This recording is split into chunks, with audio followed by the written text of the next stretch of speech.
मुदस्सिर की बीवी ने मुदस्सिर को जलील करके रख दिया है, बड़े ज़माने में रुसवा कर दिया है। जाकर जगह जगह पर वो बातें कर रही है और हरीम को जलील करने की कोशिश कर रही है। लेकिन ये बात मुदस्सिर और उसकी माँ दोनों से बर्दाश्त नहीं हो रही और वो साफ साफ कह देते हैं कि देखो, ये तमाशे हम तुम्हारे बर्दाश्त नहीं करेंगे। आज तक तुम जो कुछ करती आई हमें इससे कोई गिला नहीं, लेकिन मज़ीद तुम्हारी इस तरह की हरकतें मुझे बिल्कुल भी बर्दाश्त नहीं हैं।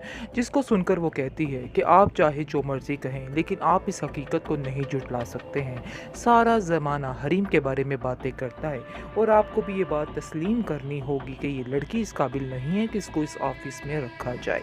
लेकिन जी मुदस्सिर को पूरा यकीन है कि हरीम बहुत ही अच्छी और शरीफ लड़की है, जिसकी वजह से वो उसकी गारंटी देता है और कहता है कि आइंदा से कोई भी इस तरह की हरकत अगर तुमने की तो मैं तुम्हें एक पल के लिए भी बर्दाश्त नहीं करूँगा। ऐसा ना हो कि मेरे सब्र का पैमाना लबरेज हो जाए और सारा कुछ ख़त्म हो जाए। लेकिन जी वो औरत इस बात पर बाज ही नहीं आ रही है और एंड यही होना है कि उसने इसको तंग आकर छोड़ देना है, तो फिर जाकर हरीम की कहीं सेटिंग होनी है। खैर आप देखेंगे फ़िलहाल जी काफ़ी ज़्यादा मुदस्सिर की माँ भी हैप्पी है, क्योंकि वो कहती है कि बस हरीम को जितनी जल्दी हो सके ये बात बता दो कि मैं उससे कितना प्यार करती हूँ और उसको इस घर में देखना चाहती हूँ। मुझे यकीन है कि वो इस बात का इनकार नहीं कर पाएगी और वैसे भी इन जैसे लोगों जैसा कि फ़ाइज़ है, इन जैसे लोगों में रहने का क्या फ़ायदा जहाँ पर उसकी कदर ही नहीं है। उन लोगों ने तो उसकी कदर ही नहीं की, इसलिए बेहतर यही है कि उसे वो रास्ता छोड़ना होगा और इस रास्ते पे आना होगा ताकि उसकी ज़िंदगी भी कुछ सुकून से गुजर सके। मुझे उस पर बहुत ज़्यादा तरस आता है, यानी कि अब ख़ास तौर पर मुदस्सिर की माँ जो है उसका साथ दे रही है और कह रही है कि नहीं, अब वो इस घर में आकर ही रहेगी, मैं उससे खुद बात करूँगी। अगर तुम कोई बात नहीं करना चाह रहे, लेकिन फिर भी मैं बात करके इसको इस घर में लेकर ही आऊँगी। मुझे अब किसी बात का, किसी चीज़ का कोई खौफ नहीं है। ये ठिकाना बदल लिया तो आखिर कहाँ जाएंगे, तुम क्यों नहीं समझ रही हो? इसके अलावा हमारे पास और कोई ठिकाना नहीं है फ़िलहाल। हम दर दर की ठोकरें कहाँ पे खाते फिरेंगे? अच्छा यही है कि चुप करके बातें सुन लो। जो बातें ये लोगों को सुनाती रही आज उसके ऊपर ही आ रही हैं। लेकिन लाइबा चीखती चिल्लाती रोती है और कहती है कि जाकर हरीम भाभी से माफ़ी मांग ले, क्योंकि जब तक आप उनसे माफ़ी नहीं मांगेगी मुझे नहीं लगता यहाँ पे कोई मसला ठीक होने वाला है। लेकिन जी कहाँ वो औरत भी संभलने वाली है, समझ तो उसको आ चुकी है लेकिन वो समझना चाहती नहीं है। दूसरी तरफ जी जैसे ही आप देखेंगे कि हरीम और मुदस्सिर दोनों काम में मसरूफ़ होते हैं, ऊपर से आ जाती है मुदस्सिर की बीवी और आकर काफ़ी चीखती चिल्लाती है और कहती है कि मुझे तुम्हारी सारी जो मसरूफियात हैं वो नज़र आ रही हैं कि आखिर तुम इतने मसरूफ़ क्यों हो। आगे से आप देखेंगे कि वो कहता है कि तुम्हारे अंदर भरे हुए इस शक को मैं कभी भी ख़त्म नहीं कर सकता हूँ, इसलिए बेहतर यही है कि तुम कुछ भी मत बोलो और ना ही मुझे तुम्हारी किसी बात का बुरा लगेगा, क्योंकि मैं जानता हूँ कि तुम्हारी आदत है बोलना। लेकिन जी हरीम इस बात पर गुस्सा कर जाती है और कहती है कि आखिर मैं किसी को इस तरह का नहीं कहती कि कोई मेरे बारे में उठकर बात करे या मेरे ऊपर उंगली उठाए, इसलिए बेहतर यही है कि आप अपनी ज़ुबान को कंट्रोल कीजिए, क्योंकि मैं इधर फ्री का काम नहीं कर रही हूँ, मैं मेहनत करती हूँ तो फिर मुझे सैलरी मिलती है। आप क्या समझ के मुझसे इस तरीके से, इस लहजे से बात करती हैं? आपका कोई भी राइट नहीं है कि आप मुझसे इस तरह बात करें। मुदस्सिर भी अपनी बीवी को समझाता और कहता है कि तुम यहाँ से चली जाओ, क्योंकि मुझे नहीं लगता कि तुम्हारा मज़ीद देर खड़े होने का कोई ना कोई फ़ायदा है, क्योंकि तुम जितनी देर इधर खड़ी रहोगी तुम नुकसान ही करती रहोगी। और वो हरीम से कहता है कि मैं इस पागल औरत की तरफ से माफ़ी मांगता हूँ, आप नहीं जानती कि इसका दिमाग किस कदर ख़राब है, इसने सबकी ज़िंदगी जीरन की है।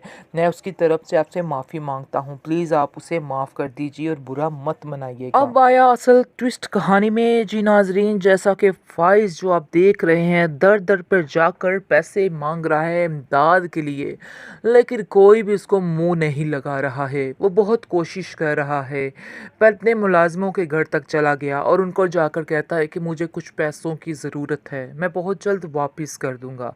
लेकिन सब लोग जान चुके हैं कि ये ऑलरेडी कंगले हो चुके हैं, इन लोगों के पास आखिर क्या है, इसलिए कोई भी इनकी मदद करने को तैयार नहीं, बल्कि साफ साफ लोग इनकार करके वहाँ से जा रहे हैं और ये समझ रहा है कि मेरी कोई ना कोई मदद ज़रूर करेगा, आखिर मैंने सब पर इतना लगाया है। लेकिन ऐसा कहाँ होता है, रात गई बात गई, लोग कहाँ याद रखते हैं ये सब बातें। खैर उसकी माँ की ये सारी हरकतों को फ़ाइज़ को भुगतना पड़ रहा है और लोग उसके साथ भी ऐसा ही रवैया रख रहे हैं और उसको बार बार याद दहानी कराई जा रही है कि आप लोग कितने मगरूर और कितने संगदिल लोग थे। शायद इस चीज़ का आप लोगों को इल्म नहीं था, लेकिन शायद अगर आपको इस बात का इल्म होता तो आप कभी भी ऐसा ना करते, आप लोगों से ये पैसा कभी भी ना जाता। आप लोगों की अपनी गलतियां हैं जो आगे आ रही हैं। बहरहाल काफ़ी ज़्यादा टेंशन में आ चुका है फ़ाइज़, क्योंकि उससे कोई रास्ता नज़र ही नहीं आ रहा। और दूसरी तरफ आप देखेंगे कि कहकशा जैसे ही हमना के घर पर डेरे डाले हुए है, बहुत जल्द उसकी सास जो है रेयान की, वो थकने वाली है और वो साफ साफ बोलने वाली है। खैर अभी तो वो बर्दाश्त कर रही है और कह रही है कि आखिर कितनी देर तक आप और रुकेंगे, कितनी देर तक आप अपना इंतज़ाम करेंगे। लेकिन वो लोगों के पास जवाब ही कहाँ। वो कहती है बस बहुत जल्द हम इंतज़ाम कर लेंगे, आप लोगों को परेशान होने की कोई ज़रूरत नहीं है। जिसको सुन के जी मज़ीद परेशान हो चुकी है लाइबा, क्योंकि लाइबा अपनी माँ से कहती है कि मुझे लगता है कि जैसे ये लोग बहुत ज़्यादा तंग आ चुके हैं हमसे और हमें यहाँ से निकलने की तदबीरें देख रहे हैं। हमें बहुत जल्द यहाँ से अपना ठिकाना बदल लेना चाहिए। लेकिन उसकी माँ कहती है कि बेटा ये ठिकाना बदल लिया तो आखिर कहाँ जाएंगे, तुम क्यों नहीं समझ रही हो? इसके अलावा हमारे पास और कोई ठिकाना नहीं है फ़िलहाल। हम दर दर की ठोकरें कहाँ पे खाते फिरेंगे? अच्छा यही है कि चुप करके बातें सुन लो। जो बातें ये लोगों को सुनाती रही आज उसके ऊपर ही आ रही हैं। लेकिन लाइबा चीखती चिल्लाती रोती है और कहती है कि जाकर हरीम भाभी से माफ़ी मांग ले, क्योंकि जब तक आप उनसे माफ़ी नहीं मांगेगी मुझे नहीं लगता यहाँ पे कोई मसला ठीक होने वाला है। लेकिन जी कहाँ वो औरत भी संभलने वाली है, समझ तो उसको आ चुकी है लेकिन वो समझना चाहती नहीं है। दूसरी तरफ जी जैसे ही आप देखेंगे कि हरीम और मुदस्सिर दोनों काम में मसरूफ़ होते हैं, ऊपर से आ जाती है मुदस्सिर की बीवी और आकर काफ़ी चीखती चिल्लाती है और कहती है कि मुझे तुम्हारी सारी जो मसरूफियात हैं वो नज़र आ रही हैं कि आखिर तुम इतने मसरूफ़ क्यों हो। आगे से आप देखेंगे कि वो कहता है कि तुम्हारे अंदर भरे हुए इस शक को मैं कभी भी ख़त्म नहीं कर सकता हूँ, इसलिए बेहतर यही है कि तुम कुछ भी मत बोलो और ना ही मुझे तुम्हारी किसी बात का बुरा लगेगा, क्योंकि मैं जानता हूँ कि तुम्हारी आदत है बोलना। लेकिन जी हरीम इस बात पर गुस्सा कर जाती है और कहती है कि आखिर मैं किसी को इस तरह का नहीं कहती कि कोई मेरे बारे में उठकर बात करे या मेरे ऊपर उंगली उठाए, इसलिए बेहतर यही है कि आप अपनी ज़ुबान को कंट्रोल कीजिए, क्योंकि मैं इधर फ्री का काम नहीं कर रही हूँ, मैं मेहनत करती हूँ तो फिर मुझे सैलरी मिलती है। आप क्या समझ के मुझसे इस तरीके से इस लहजे से बात करती हैं? आपका कोई भी राइट नहीं है कि आप मुझसे इस तरह बात करें। मुदस्सिर भी अपनी बीवी को समझाता है और कहता है कि तुम यहाँ से चली जाओ, क्योंकि मुझे नहीं लगता कि तुम्हारा मज़ीद देर खड़े होने का कोई ना कोई फ़ायदा है, क्योंकि तुम जितनी देर इधर खड़ी रहोगी तुम नुकसान ही करती रहोगी। और वो हरीम से कहता है कि मैं इस पागल औरत की तरफ से माफ़ी मांगता हूँ। आप नहीं जानती कि इसका दिमाग किस कदर ख़राब है, इसने सबकी ज़िंदगी जीरन की है। मैं उसकी तरफ से आपसे माफ़ी मांगता हूँ, प्लीज़ आप उसे माफ़ कर दीजिए और बुरा मत मनाइएगा।